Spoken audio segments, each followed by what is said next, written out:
নমস্কার বন্ধুরা, তো দেখো ডিম দিয়ে আলু ভাজা রেসিপি নিয়ে চলে এসেছি। তো দেখে নেওয়া যাক। তো এই যে পেঁয়াজ কুচো, লঙ্কা কুচো আর একটু আলু কুচো করে নিয়েছি, আর এই যে ডিম, নুন, হলুদ আর তেল, খুব সামান্য উপকরণ দিয়ে আজকে এই রান্নাটা।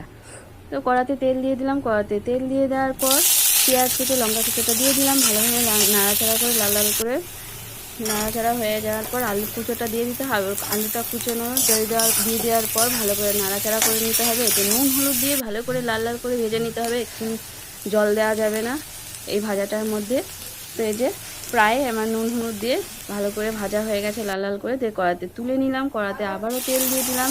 আগে থেকে ডিমটাকে একটু লঙ্কা গুঁড়ো আর নুন দিয়ে ফাটিয়ে রেখেছি। তো এই যে অমলেটটা করে নেওয়ার পর অমলেটটা হয়ে গেল পুরো কমপ্লিট।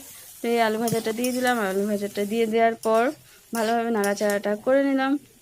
তো নাড়াচাড়া করে নেওয়ার পর এই যে পুরোপুরি কমপ্লিট হয়ে গেছে। এটা ভাত বা রুটির সাথে খেতে খুব অসাধারণ লাগে। যদি ভালো লাগে তো একটা লাইক কমেন্ট করো।